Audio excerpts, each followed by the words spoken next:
So trouble shooter కాదు bubble shooter అంటున్నారు. అంటే ప్రాబ్లమ్ని ఆయనే క్రియేట్ చేసి దాన్ని సెటరేట్ చేసినట్టుగా చెప్తారు అని చెప్పేసి హరీష్ రావుని ఆరోపిస్తున్నారు. నీలిమ 90% ఆమె ప్రెస్ మీట్ హరీష్ రావుని టార్గెట్ చేసే ఉంది. 9% సంతోష్ రావుని టార్గెట్ చేశారు.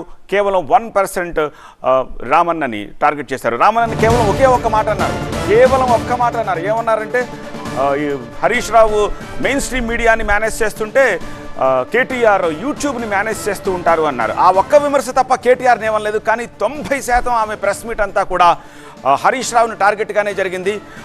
అలాగే సంతోష్ రావు విషయానికి వచ్చినప్పుడు నేను పెద్ద విమర్శించే అంత పెద్ద విషయం ఏం లేదు, కేవలం 2 నిమిషాల్లో ముగిస్తానని చెప్పి ఒక 9% ఆయనకి కేటాయించారు. సో ఆమె 100% ప్రెస్ మీట్ను ఒకసారి గమనిస్తే 90% హరీష్ రావుని టార్గెట్ చేశారు. హరీష్ రావు నా ఇంకా ఏమన్నారు కూడా ఒకసారి చూద్దాం.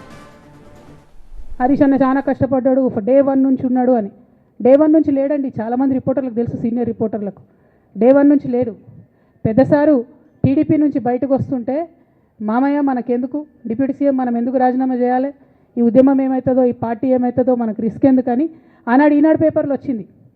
1,50,00,000 రూపాయలు తీసుకొని వ్యాపారం చేసుకుందామని హరీష్ రావు గారు ఎక్కడికో పోయిందని కూడా వచ్చింది. కటింగ్ కోసం దొరికినప్పుడు ఎప్పుడో ట్వీట్ చేస్తుందని నేను.